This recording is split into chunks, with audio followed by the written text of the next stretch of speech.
की रीढ़ की हड्डी, महाविकास अघाड़ी की रीढ़ की हड्डी इस हिंदुस्तान के किसान, मजदूर, गरीब, वो वर्ग जिसे सबसे ज्यादा सत्ता की जरूरत रहती है, हमारी मातृशक्ति को प्रणाम करता हूं, आप सबको नमन करता हूं, आप सबके चरणों में नमन करता हूं। मंच पे मौजूद छत्तीसगढ़ के पूर्व मुख्यमंत्री भूपेश बघेल साहब, मुकुल जी वासनिक साहब, हमारे यहां के आने वाले आमदार भाई राहुल जी बोंद्रे साहब, सानंदा साहब, हमारी स्वातिताई वाकेकर जी, एमएलसी साहब, शेरा भैया, गवई साहब, अजीज भाई, सभी सम्मानित लोग यहाँ पे बैठे हैं। मैं सबको प्रणाम करते हुए चंद लाइनों से अपनी बात शुरू करूंगा कि रख हौसला, वो मंजर भी आएगा, प्यासे के पास चलकर समंदर भी आएगा, थक कर न बैठ मेरे महाविकास अघाड़ी के साथी, इस बार महाविकास अघाड़ी की सरकार भी बनेगी और सरकार का मजा भी आएगा, मजा भी आएगा। मैं इस बात को इसलिए कह रहा हूं क्योंकि जिस तरीके से भय, भूख और भ्रष्टाचार की सरकार, जिस तरीके से प्रचार प्रसार और भ्रष्टाचार की सरकार, जिस तरीके से किसान विरोधी, नौजवान विरोधी, गरीबों की विरोधी ये सरकार, महायुति की सरकार महाराष्ट्र में चल रही है। मैंने पूरे महाराष्ट्र को घूमा है, यहाँ की जनता ने मन बना लिया है कि ये नफरत की बात करने वाले लोगों को, ये घृणा और नफरत की बात करने वाले लोगों को, जो लोग कहीं ना कहीं मूल मुद्दों से राजनीति खत्म करते हुए इस देश के मुद्दों को बदलना चाहते हैं, पर यहाँ की जनता बड़ी समझदार है। क्योंकि मैं महाराष्ट्र की जनता को देखता हूं तो जब ये लोग से पूछता हूं आप किसको मानते हैं, तो ये कहते हैं हम साहू फूले और अंबेडकर जी को मानने का काम करते हैं, हम महात्मा गांधी के विचारों को मानने का काम करते हैं, हम पंडित जवाहरलाल नेहरू से लेकर बड़े बड़े उन संतों के विचारों को, चाहे टुकड़ो जी महाराज से लेकर अलग अलग संतों के विचारों को मानने का काम करते हैं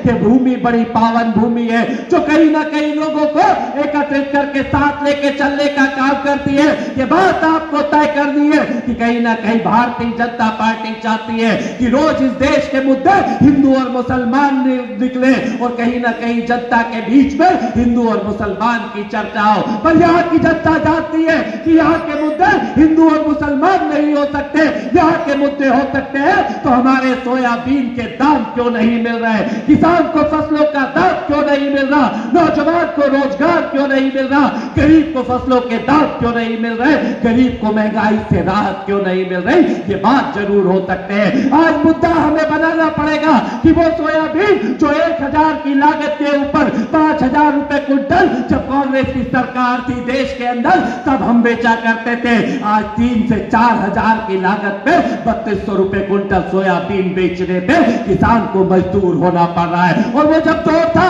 जब 5000 सोयाबीन बिकती थी, गरीब को खाने का तेल 40 रुपए लीटर मिला करता था, आज 3200 रुपए क्विंटल किसान की सोयाबीन जा रही है और खाने का तेल 250 से 200 रुपए लीटर बिकने का काम हो रहा है। मैं आपसे निवेदन करने आया हूं कि रोज भारतीय जनता पार्टी आएगी, हिंदू मुसलमान की बात करेगी, कब्रिस्तान और शमशान की बात करेगी, तो आपसे यही कहूंगा ना राम खतरे में है ना अल्लाह खतरे में है, कर खतरे में है तो इस मुल्क की आवाम खतरे में है, ना हिंदू खतरे में है ना मुसलमान खतरे में है। अरे मेरे यारो, इस धर्म का चश्मा तो उतारो, इस हिंदुस्तान के नौजवान का रोजगार और किसान के फसलों के दाम खतरे में है, किसान के फसलों के दाम खतरे में है। निवेदन करने आया हूं, यहाँ बैठी मातृशक्ति से निवेदन करने आया हूं, यहाँ बैठे परिवार के लोगों से निवेदन करने आया हूं कि इस धरती को, इस पावन धरती को मूल मुद्दों की राजनीति पे लाते हुए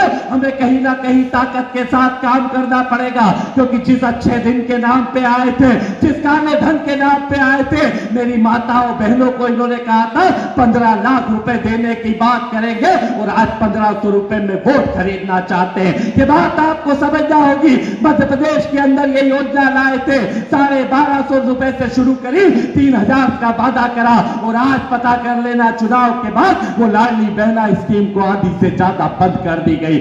मध्य प्रदेश में कहा था 450 रुपए में गैस की टंकी मिलेगी। झूठ और फरेब की राजनीति करने वाले, झूठ की गारंटी देने वाले ऐसे झूठे और मक्कारों को सबक सिखाने के लिए एकत्रित होना होगा। ये बात याद रखना, ये धन के माध्यम से आएंगे, ये बल के माध्यम से आएंगे, सत्ता के माध्यम से आएंगे, पर महाविकास अघाड़ी का एक एक कार्यकर्ता, महाराष्ट्र की एक एक जनता इन लोगों को चुनौती देने का काम करेगी। और एक शेर के माध्यम से कहना चाहूंगा ये महायुति के लोगों को कि ये 3 सिपाही और घोड़े, ये 3 सिपाही और घोड़े सब ठाट धरे रह जाएंगे। आंधी महाविकास अघाड़ी की आएगी और महायुति के परखच्चे उड़ जाएंगे, परखच्चे उड़ जाएंगे। मैं आपसे निवेदन करने आया हूं, ये बुल्डाना जिले की इस पावन धरती पर निवेदन करने आया हूं कि ये चुनाव सिर्फ इन प्रत्याशियों का नहीं है, ये चुनाव सिर्फ महाविकास अघाड़ी का नहीं है, ये चुनाव है हम सबके नेता की जुबान का।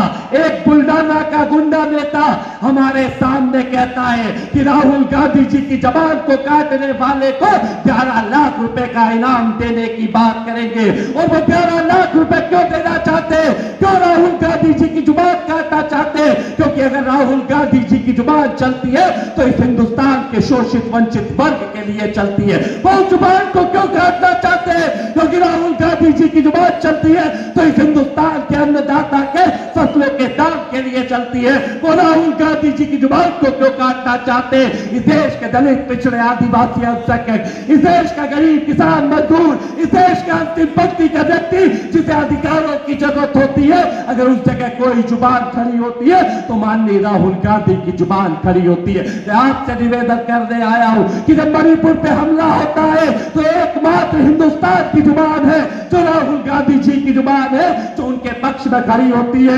जब 700 किसानों की हत्या ये भारतीय जनता पार्टी की सत्ता और सरकार करती है, अगर उसके खिलाफ कोई जुबान खड़ी होती है तो राहुल गांधी की जुबान खड़ी होती है।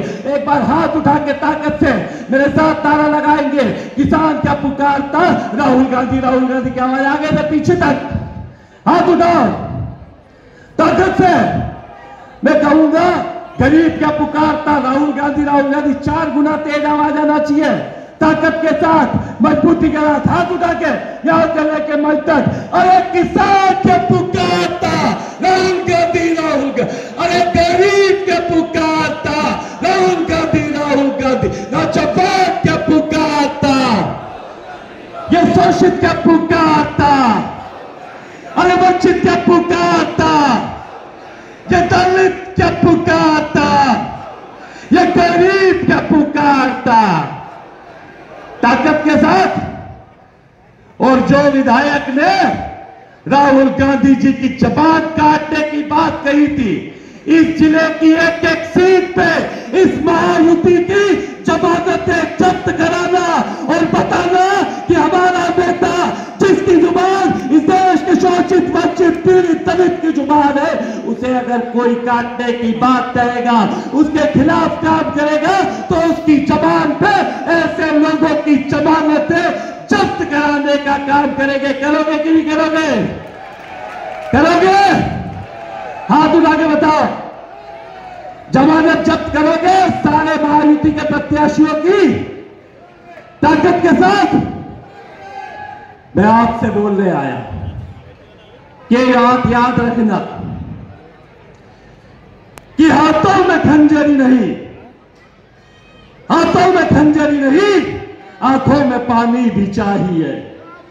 ए खुदा, ए परवरदिगार, ए मेरे ईश्वर, दुश्मन भी हमें खानदानी चाहिए, दुश्मन भी हमें खानदानी चाहिए। तुम रखो ये झूठे अच्छे दिन के सपने, ये महायुति की झूठी सरकार, हम लोग हैं पुराने, हमें सरकार वही महाविकास अघाड़ी की कांग्रेस नीति सरकार चाहिए। मैं आपसे निवेदन करने आया हूं, रोज धर्म की बात करेंगे।